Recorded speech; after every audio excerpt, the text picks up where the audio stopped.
हरे कृष्ण भक्तजनों, आज आपके अपने चैनल कथा पुंज की एकादशी व्रत कथा श्रृंखला में भगवान श्री हरि विष्णु जी के शरणागत वत्सल स्वरूप अर्थात शरण में आए हुए को पिता की भांति प्रेम करने वाले वामन स्वरूप की कथा का वर्णन करने का प्रयास करते हैं।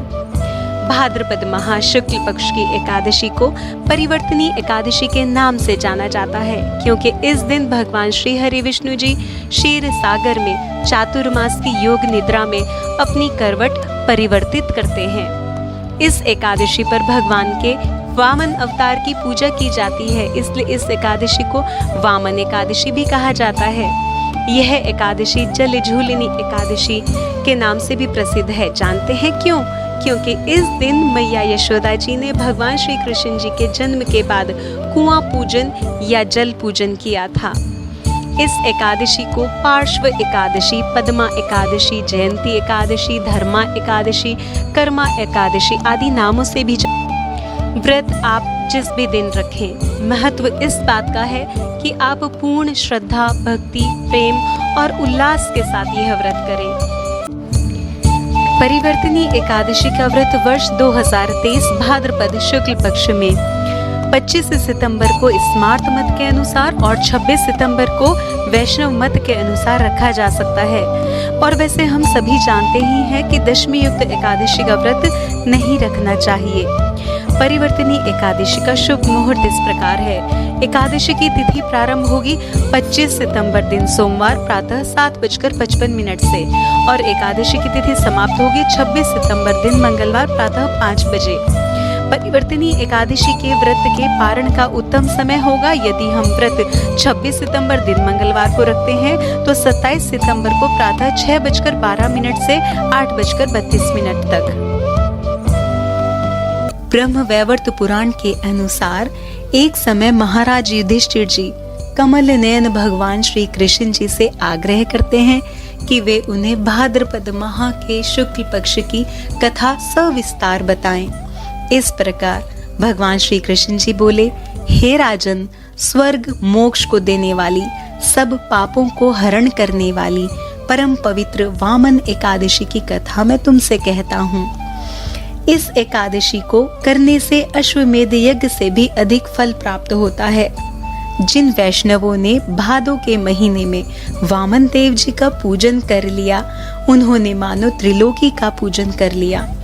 भगवान श्री कृष्ण जी बोले, हे राज शार्दूल, पापों को दूर करने वाली कथा को सुनो। दैत्यों में हिरण्यकश्यप के पुत्र भक्त प्रहलाद, जो अपनी हरि भक्ति के कारण जगत प्रसिद्ध हैं, उनके पुत्र थे विरोचन और विरोचन के पुत्र हुए राजा बलि, जो भगवान के परम भक्त थे। परंतु दैत्य कुल में जन्म लेने के कारण इंद्र आदि देवताओं के विरोधी हुए और अपनी हरि भक्ति और पराक्रम से उन्होंने स्वर्ग पर भी अपना आधिपत्य स्थापित कर लिया। गुरु शुक्राचार्य जी के साथ राजा बलि ने देवताओं के अपने अमर होने के अभिमान को भी चूर चूर कर दिया। परास्त होने पर देवतागण भगवान श्री हरि विष्णु जी की शरण में पहुंचे। देवगण हाथ जोड़कर प्रार्थना करने लगे कि वह राजा बलि से युद्ध करके उनका राज्य वापस दिला दें और उनकी रक्षा करें। इस प्रकार भगवान श्री हरि जी बोले कि हे देवगणों, मैं राजा बलि से युद्ध नहीं करूंगा, क्योंकि राजा बलि पर गुरु की कृपा है और जिस पर गुरु की कृपा हो और जो ब्राह्मणों का हित करने वाला हो, उसके साथ में युद्ध नहीं करूंगा। देवता गणों के निरंतर प्रार्थना करते रहने पर प्रेम के सागर भगवान श्री हरि विष्णु जी ने कहा कि मैं युद्ध नहीं करूंगा, किंतु आप सबके हित के लिए मांग कर आपका राज्य ला सकता हूँ। तब भगवान ने शरणागत की रक्षा करने के लिए वामन अवतार लिया और माता अदिति और ऋषि कश्यप के यहाँ भाद्रपद शुक्ल पक्ष की द्वादशी तिथि को जन्म लिया। एक बार राजा बलि अश्वमेध यज्ञ कर रहे थे।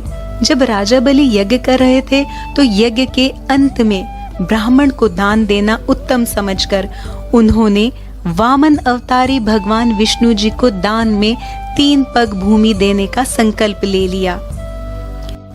राजा बलि विचार करने लगे कि यह वामन देव 3 पग भूमि के दान के लिए ही क्यों अड़िग हैं? यह मुझसे इससे भी अधिक कुछ मांग सकते हैं। इस पर गुरु शुक्राचार्य जी ने अपना ध्यान लगाया और उन्होंने पाया कि यह कोई साधारण बालक नहीं है।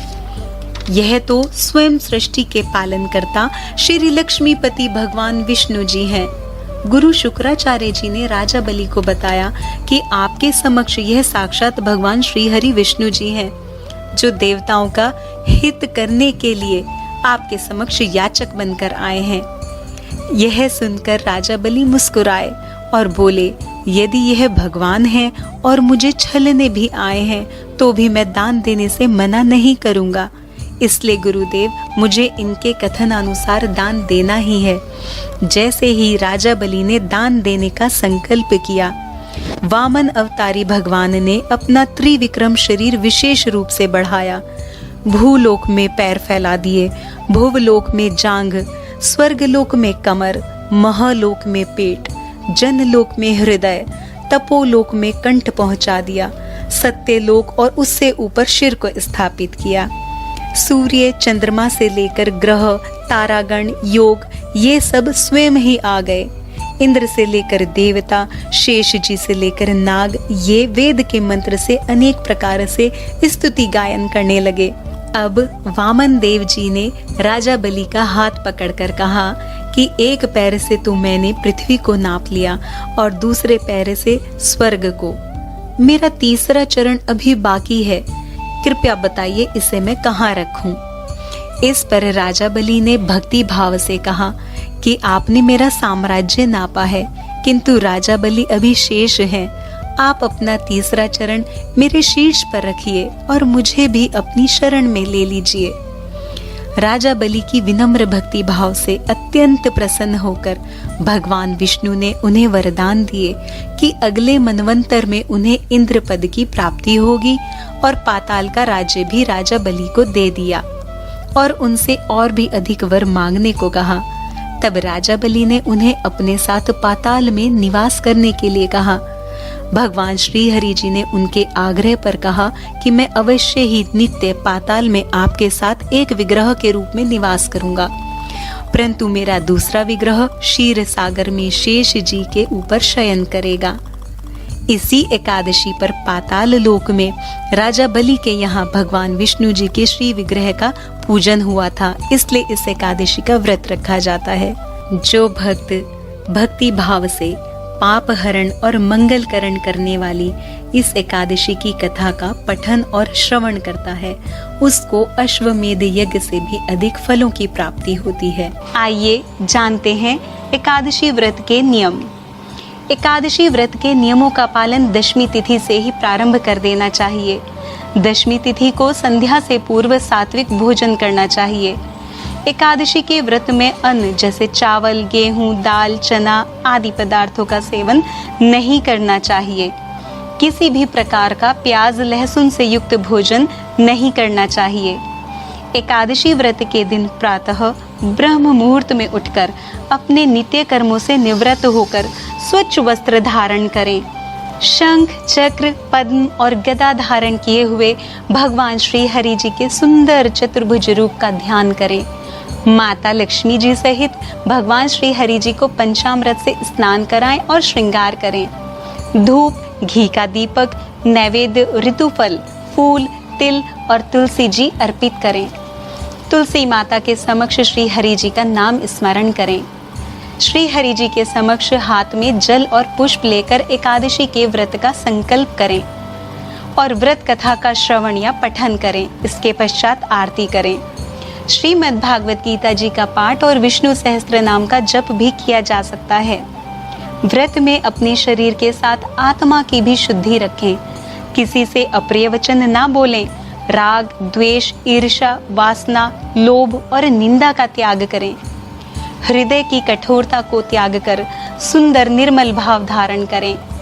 संध्या के समय आरती, दीपदान, रात्रि जागरण और कीर्तन करें। आरती के पश्चात एकादशी का फलाहारी प्रसाद ग्रहण किया जा सकता है। अगले दिन अर्थात द्वादशी तिथि में व्रत पारण के नियत समय पर ब्राह्मण को दान और दक्षिणा देने के पश्चात ही अपने व्रत का पारण करें। यदि किसी कारण से आप व्रत नहीं कर पा रहे हैं तो भी एकादशी के दिन चावल का प्रयोग नहीं करना चाहिए। यदि हमारा यह प्रेम पूर्वक प्रयास आपके हृदय में भक्ति रस की अनुभूति को दृढ़ करने का प्रयास करता है तो कृपया इस श्रृंखला को बनाए रखकर पुण्य का लाभ करें। कथा रस को अपने स्नेही जनों में भी बांटें और कथापुंज चैनल को सब्सक्राइब, वीडियो को लाइक और शेयर अवश्य करें। आपकी प्रसन्नता की कामना के साथ हरे कृष्ण।